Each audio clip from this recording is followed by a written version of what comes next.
Retro gaming is the new modern gaming. Wait, so does that mean it's still retro gaming? Do we just call modern gaming retro gaming and retro gaming modern gaming from now on? Okay, that hurts too much to think about. I just want to play video games. And what's this? A brand new console to consider in the endless console wars that have plagued buyers' pockets in recent years? Well, color me intrigued.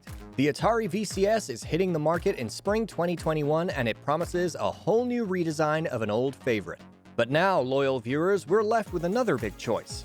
Should you buy an Atari VCS? Well, let's discuss right now.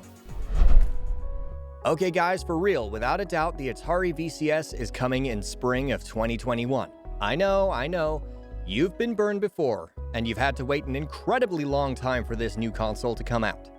It was first announced way back in June 2017. Remember 2017? That feels like 300 years ago at this point, doesn't it? And then a series of delays, hiccups, and just the general COVID pandemic kept pushing the release date for Atari's new console. But how's that saying go? Good things come to those who wait? Maybe that applies here. After all, with such a long time to build anticipation, maybe that means you'll enjoy this new console more than any other console you've ever had before. Okay, sure. That's a bit of a hyperbole, but let's actually check the Atari VCS out and see if it's something that's right for you. The big selling point for the Atari VCS is that it's supposed to be the perfect blend of nostalgia and next-gen gaming. Perfect for gamers who want to have a nice throwback to the beginning age of gaming, while also being able to handle all the modern updates of today. We have a city to burn.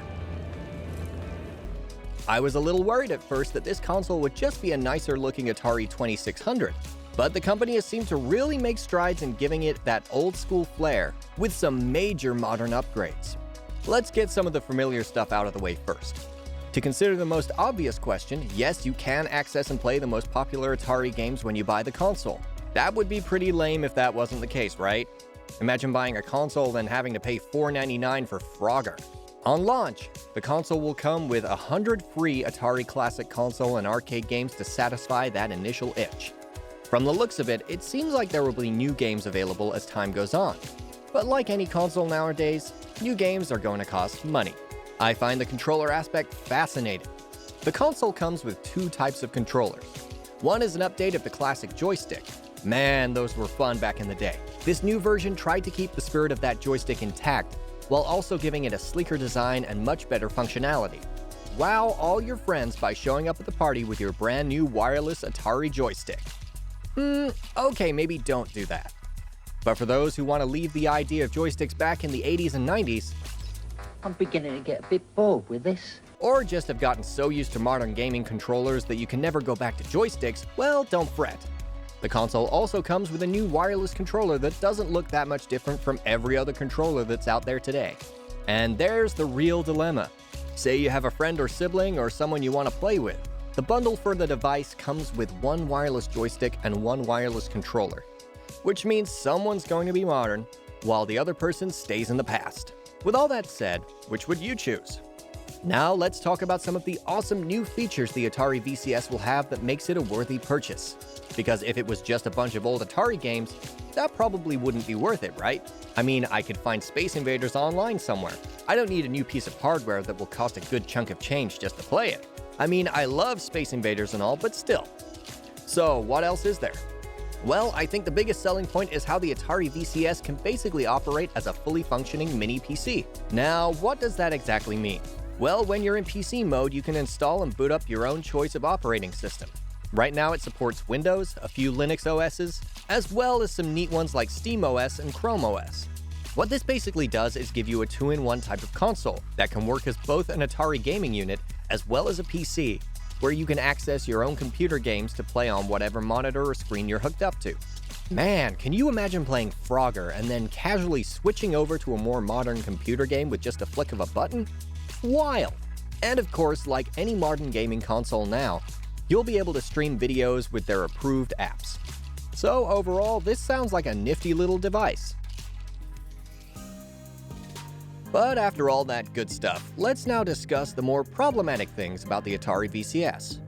Hey, it can't all be sunshine and rainbows, right? No console is absolutely perfect. So what exactly is wrong with this new console? Well, I see a few major hiccups. For one, the price seems quite high. To pre-order right now would cost you $399.99. That's not cheap. Sure, it's cheaper than a lot of other gaming consoles out there, but not by much. At least not in the way that makes a huge difference. I'm all for nostalgia, and I would love the idea of having all the Atari games at my fingertips to play in high definition. Because a lot of versions you find online will either be super low res, be knockoff versions, or load up your computer with a ton of viruses, etc. But do you really want to drop $400 for it?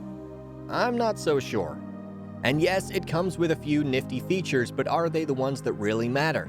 It boasts the ability to stream videos, but it hasn't made a full list available of what you can exactly watch. The biggest streaming service announced that's partnered with Atari is Plex, which is hardly the heavy hitter in the streaming game. I'm sure deals will be worked out eventually to bring other streaming capabilities to it, but right now, that isn't the best selling point. It says that it will have the ability to stream videos, but then doesn't break that down any further. Probably to encourage you to buy one, only for you to be in for a shock when you can't access your Netflix account. And sure, I'm sure there's ways around it. In PC mode, maybe you can load up your Chrome OS to access your Netflix account and all that, but there's no way you can say that's worth it. It's 2021 now. No way most of us don't already have some type of smart TV, previous console, or Roku-like device that we use to stream stuff. Atari VCS in that regard isn't offering anything new. Same goes for the mini PC aspect. While that may sound cool in theory, again, do you think the audience this console is catering to doesn't already have a system in place to play their computer games and whatnot? So really it sounds like the best thing at launch will be those classic Atari games, and again, do you really want to spend that much money in order to play those games? I'm sure that if the console survives in this difficult console war, new games will be made available. But is that even worth it? So now the final question. If you take into account all the factors that were just listed, I think there's one conclusion here. To me, this is just too pricey. If you knock this down by $100 or even more, then I think you have a serious contender for a must-have gaming console. But given the big price tag along with its stiff competition,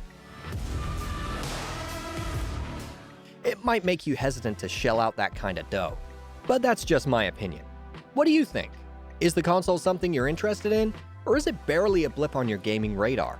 Will this be an overall success? Or should Atari just have stayed in the past? I really hope the Atari VCS updates all of its classic games with modern twists. Like Pong was the first game ever introduced, and I would love to see an updated, story-driven co-op online version of Pong 2021. Okay, maybe that sounds terrible. Let's keep Pong how it is, okay?